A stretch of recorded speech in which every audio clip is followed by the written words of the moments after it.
Hello and welcome. You're watching To The Point. One of the most surprising results of the election was the poor performance of the Aam Aadmi Party. It fielded 434 candidates, of which 413 lost their deposits and only 4 were elected. Yet the party insists this is not a setback or even a disappointment. So what's the silver lining that gives them so much hope?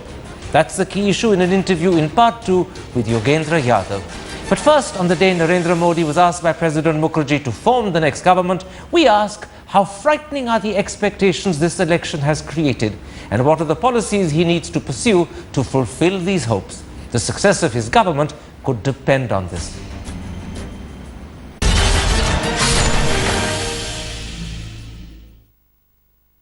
And now joining me to discuss the hopes and expectations raised by Narendra Modi's impending Prime Ministership is BJP MP and Pioneer editor Chandan Mithra, former Secretary in the Ministry of External Affairs Vivek Katju, outgoing Planning Commission member Arun Maira, and the well-known columnist and author Tavleen Singh. Let's start with the enormous expectations that have been generated, and there's no doubt that you can virtually feel them in the air. Tavleen Singh, would you say they're merely daunting, or would you accept that they look almost frightening?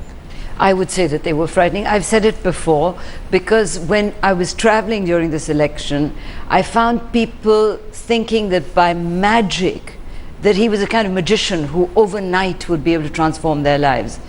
And that would frighten anyone. So at this moment, when actually he's won, and he's won an astonishing victory which no one thought he would, are people now of the belief that he's going to produce the goods literally like a magician out of the hat in days, if not weeks? Well, you see, it worries me that they might think that way, because you see what they're thinking of is things like electricity. So particularly in UP, where I traveled quite a lot, they thought that overnight, he would be able to do what he did in Gujarat. But in Gujarat, it took him 2 years to separate the lines for agriculture and domestic power and water. So, they're asking for very basic, simple things, the cleaning of the Ganga, which is more complicated, but the cleaning of the city of Benares, for instance. But when you talk about electricity, you have a combination there of desperate hope along with ignorance of how long it actually takes to deliver something like electricity, and the two together make a combustible mixture of expectation. You know what's even more worrying, Karan, is they think corruption will suddenly vanish. Overnight again. Overnight again. Chandan Mithra, how aware is the BJP, and in particular, I mean, how aware is Mr. Modi, that the country is looking for an impressive start, and these high expectations could easily just verge into disappointment, if not despair, if Mr. Modi doesn't deliver? Well, that's correct. I mean, Mr. Modi must deliver. And he has underlined this point very repeatedly in his speech to the BJP Parliamentary Party today. He has also made a very important point and a distinction. He has said that if it was only anti-incumbency, the previous government may have been thrown out. But when the BJP gets a majority of its own, and with the NDA is over 335, now that shows that people are now really in a state of hope and aspiration. And he has said, we must deliver. Mr. Modi is a very businesslike and no-nonsense person. He will get down to work immediately after being sworn in. And let me tell you that every effort will be made. There are expectations, some very unrealistic, as Ms. Tavleen Singh was just pointed out. Now corruption, for instance, cannot be curtailed in one day. But I think prices can be visibly brought down. I think he will be working on it and launch a series of development schemes. Okay. Besides, so many projects are stalled from the UPA period. Just to give them a go ahead and start many of these, even that will generate results in 6 months to a year, and people will see that here is a government which not only talks but actually acts. Chandan talked about things that would generate hope and generate growth within 6 months or a year. But my real fear is that are people prepared to wait 6 months or a year? Most people believe that the first 100 days are critical. Do you think, Mr. Katju, that in that first 100-day period, Mr. Modi needs to stamp policies that have his direction and his name on them visibly right across the board so that people know there is momentum on a variety of fronts? Does he need to take that decisive action very quickly in the first 100 days? Given our federal structure, as Prime Minister, he can take control, and I'm sure he'll take firm control over matters which are within the purview of the central government. The real difficulty is that expectations have been roused on issues and on matters of concern to the people which are within the purview of either municipal authorities, like cleaning of the cities, etc., and under the state government. What happens there? Now, that is where the real challenge lies, to my mind. Now, I presume... How will he manage to take the state governments along with him? How will he introduce institutional changes?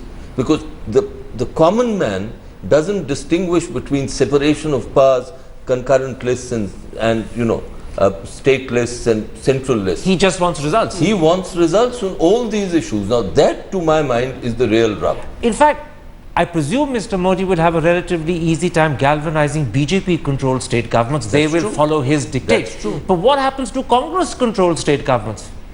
There, he might have a problem. There might even be resistance. But the Samajwadi Party's control. That's right. Or you take UP, Bihar, where he's got 73 seats along with his allies. What happens there? I think that is where people in Ghaziabad, people in Noida will expect transformations almost immediately. That is where the real challenge will come. Mr. Maira, one of the things that everyone agrees that the people are looking for immediate remedy on is in fact inflation and galloping prices. One of the factors that has motivated the country when it went to vote was high prices. How quickly can Mr. Modi deliver in terms of bringing prices down? I'm asking you that as an economist. I mean, is there a set of measures that he could have thought of over the last 8 months as he's prepared to become Prime Minister, which he can implement and produce a sharp and noticeable decline in prices in a fairly quick period, or is that just impossible? Karan, many international observers for the last few years have been saying that India's problem is too many economists and too few managers, for example, as a contrast to China. And even our own economists, including the governor of the Reserve Bank, have been saying, well, fix your systems, get the supply side fixed. So what we need is good management. And what Mr. Modi has been selling the country the last few months, and I think the country's bought it, is the Gujarat model, which is a model of good management. And I think economists mistook what he meant by the model. And so they started debating about inputs, outputs, and what sort of numbers were being produced in Gujarat. But what Mr. Modi demonstrated by the campaign that he then led, that he's a great organizer, a great manager, and he with inputs can deliver better outcomes than, for example, the Congress party was able to do Can I interrupt? The campaign with a lot of inputs also. Yes. If the solution is better management, better governance, more effective decision-taking, swifter responses, and I'm sure you're correct in saying that is the Gujarat model, but that is a set of solutions that doesn't deliver immediate results. It takes 5, 6, 7 months, maybe a year for good management to produce the results. And inflation is an issue on which people want to see immediate remedy. So will there be a sense of frustration as prices don't come down quickly and people are expected to wait 6 months, 8 months for good management to produce the results? Let me throw in something else, Karan. For the last 3 years, the people of this country have been very angry about the quality of the institutions, the performance of institutions in this country. And they talk about the administration, the local administrations, the police, and so on. They experience bad management, bad administration. And what they've been complaining about is fix these institutions. In fact, that is what enabled the Aam Aadmi Party to ride up, because they said, yes, we can concentrate, or we will concentrate on fixing the institutions, the corruption in them, but perhaps they weren't able to demonstrate that they could fix the efficiency in those institutions. Can I interrupt you? You're giving me a general response to a set of institutional problems which are no doubt excellent remedies, but those are medium-term solutions. They're not overnight fixes. And what people want on the inflation front is to see prices come down. If I might interrupt you. What happens? May I interrupt you? Please, let me complete this. Let me interrupt. Our people are not that stupid. Even simple people understand that you need to fix the management around yourself to get things done. That's what they say. Nothing seems to work around here. Everything is so confused.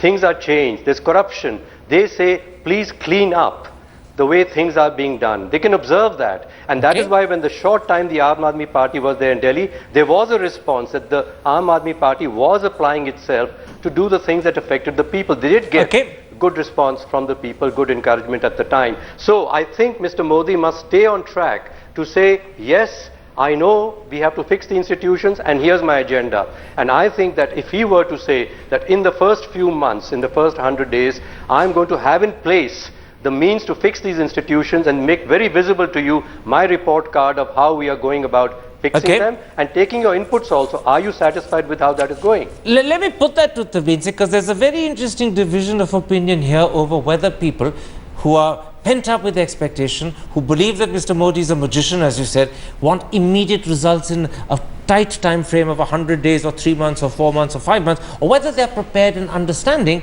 and willing to give him time, 6 months, even a year, to fix institutions and to undertake the medium-term policies that are necessary to do so. Which is it? Look, they don't understand the institutional fix. I totally agree with Mr. Katju that they don't understand what the responsibility is of the MP, the state government, etc.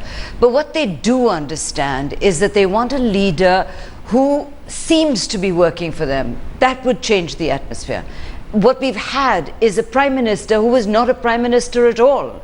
So just if he shows some leadership, that would change the atmosphere, and that might be good enough to start off with. Do you believe that in fact the qualities of leadership can convince people who may not understand how difficult institutional reform is that they need to give him time and they need to be patient and they need to rein in their own expectations? Do you believe his leadership can make that critical difference? No, I think the people will give him time. His leadership will be critical, to use your words, will be critical there. The question is how much time? That's the question you're asking. To my mind, they'll give him around 8 months to a year. But please remember that continuously the opposition parties who are smarting under this terrible defeat will be at his heels, telling the people that, look, we told you he's no magician. We told you he can't deliver. And that is a challenge too he'll have to meet. That challenge, Chandan Mithra, can only be met if Mr. Modi is willing to communicate, as he has been doing right through the 8 months that he's been campaigning, effectively to not just educate and inform, but also to find a way of making the people convinced that the time he's asking for is essential to deliver goods on a permanent rather than a frustratingly temporary basis. Will Mr. Modi, once he becomes Prime Minister, find the time to carry out that sort of regular communication? Because that could make the difference between delivery and frustration. Look, I've seen him operate in Gujarat, and he takes time out every day almost to go out somewhere, to visit various other towns, small towns, large towns, talk to people. He has a battery of officials who note down grievances and try to address them as quickly as possible. And basically, you see, I think Mr. Modi will be expected to be visible and seen to be doing something. Okay. In this country, I think if you are seen to be doing something, if you hear out people's problems, that in itself sort of satisfy people that something is getting done. And people are not stupid. Okay. They have waited 10 years for something to happen. They have seen and experienced how prices have been rising every month, despite promises of bringing prices down within 100 days. I take your point. So, in light of this experience, I don't think people will be impatient. They will give him time. All right, you concur there with Mr. Arun Maira's view. People are not stupid. People will give him time. People will believe him, particularly if he communicates. Let's then come to a couple of specifics. And first, Mr. Maira, let's come to the economy, which many believe is the biggest challenge facing Mr. Modi. And people believe that, in fact, the key concern is reviving growth and the investment cycle. Now, as an economist, what are the key steps you want to see him take? Give me 2 or 3 sharp key steps so that the audience can understand. You know, I'm just going to quote again what the World Economic Forum in India 3 years ago gave as a message to the Prime Minister of India then through me. And they said, in very simple metaphorical terms, get the coal to the power plants. And what they said is, just make things happen on the ground, and then you'll find more money coming into your country. Don't keep telling us this story that you need to open up more sectors in insurance or multi-brand retail. We know India is very open actually, and we have been putting money, but the money is not performing now. So get things moving on the ground. Okay. So once again I come back to why this euphoria in the market is because they know Mr. Modi understands that and makes things work on the ground like he's done in Gujarat. And so people are getting confident, the investors, that they will be now able to operate in this country. Let's assume Mr. Modi does get the coal to the power plants as Mr. Maira is advocating he has to do, and does it successfully and does it quickly. There's a lot more that industrialists are looking for. You're very much in touch with the world of industry. What are the key reforms they're hoping for? Because they believe beyond good governance, there are certain key reforms that need to be tackled, and perhaps certain reforms that UPA did which need to be now undone. What are the key ones here? Well, look at the messages that were sent by the last government. Retrospective taxes, a land acquisition bill that makes it impossible to buy land for a private industrialist. You can't buy more than 100 acres without getting permission from 80% of the people. All of that has to be undone as far as industry is He concerned. can do it, and I really believe that he will do it, because those are that's the low-hanging fruit. You know, ordinary Aam Aadmi, to use that phrase in a different context, is looking for very simple things. Prices need to come down, as we've already discussed. They also want jobs that they can easily secure.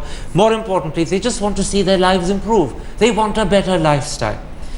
But those are not easy things to deliver. They take years. Can Mr. Modi convince people that that is happening reasonably quickly? Is there one or two things that he can do that would make them feel, perhaps by guaranteeing electricity, perhaps by guaranteeing water, that it happens? I think power and water are important, but critically it's law and order. I think as far as the Aam Aadmi is concerned, it's the tyranny of the police, it's the tyranny of the municipal authorities, the small trader, the khonchawala who puts out a stall, the kind of harassment he faces. But now the problem there is that will he be able to ensure that the state governments and the municipal authorities, because of his example, his inspiration, his leadership, and he has all this in great abundance. This leads back to the problem of state governments. That is right. He has all that in great abundance. But he has said that he wants to work with chief ministers. That He is said right. that over and over This again. is the concept of Team India. That is precisely where, as I said, the challenge lies for him to galvanize. And frankly, I can think of no other leader in India today who has the capacity to do that, because he's fired the imagination of the people, and the opposition is aware of that. Chandan Mithra, very quickly on this question of the economy and reviving growth, and in particular the investment cycle, there's no doubt that Mr. Modi has been planning for 8 months. He began his campaign in September. He was probably confident he was going to make it to this job. He must have been thinking about what he's going to do. Does he have a set of policy announcements that will be made public in the first week, in the first month, so that we see delivery happening reasonably quickly? Because he must have planned for this. It can't be something that's going to take him by surprise.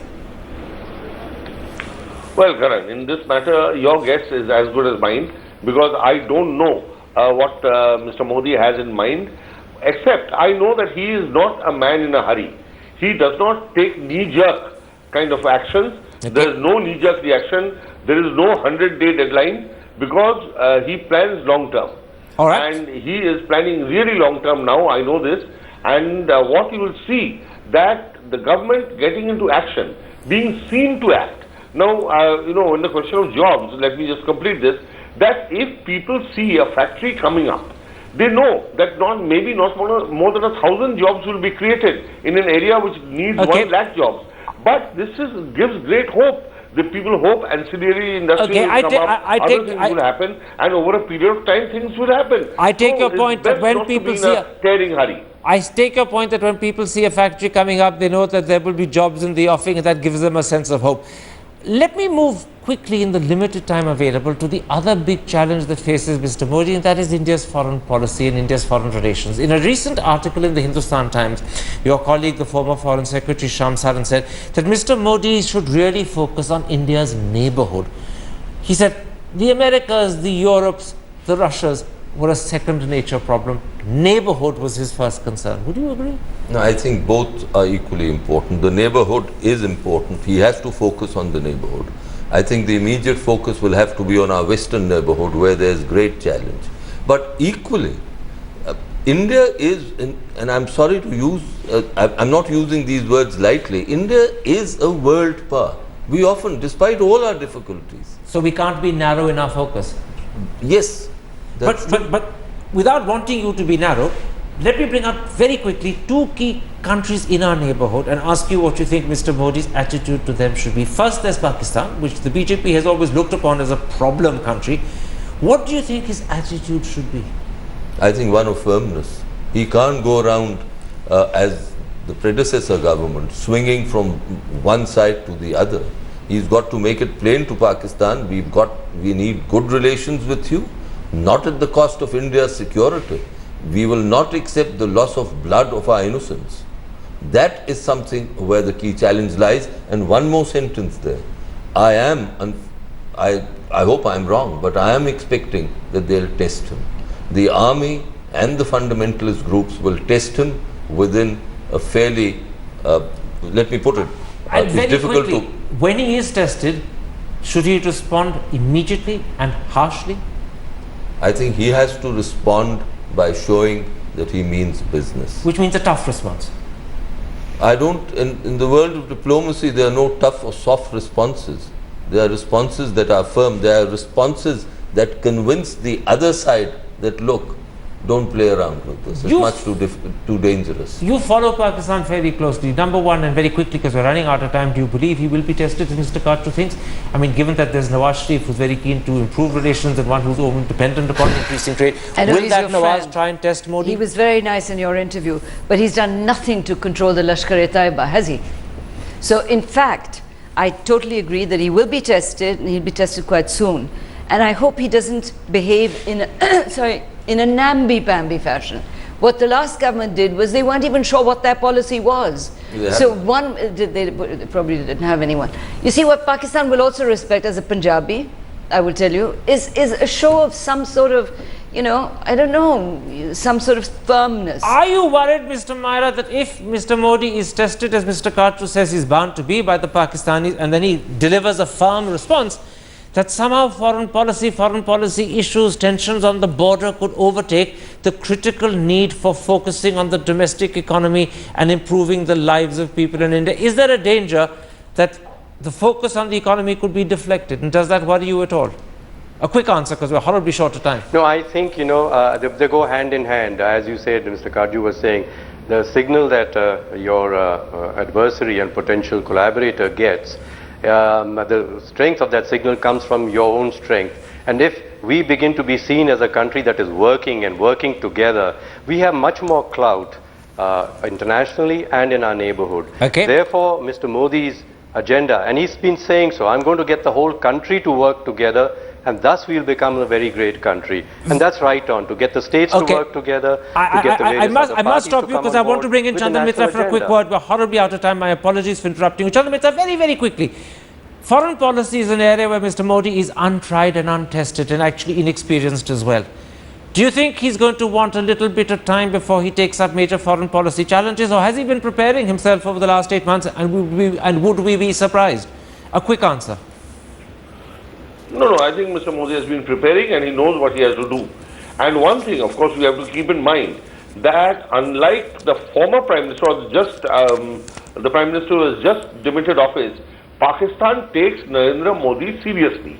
They did not take Dr. Manmohan Singh seriously. Okay. So Pakistan will also think twice before they start needling and doing the same kind of things that they were doing with the previous government. And Mr. Modi has made it clear that bullets and dialogue can't go together. I think Pakistan has got the message. I have to point out, for the sake of fairness, that your interpretation of how the Pakistanis view Dr. Manmohan Singh is certainly tinged with a certain amount of partisan colour. But on this evening, when your party is triumphant, I dare say you're entitled to it. My thanks to all four of my guests for joining me.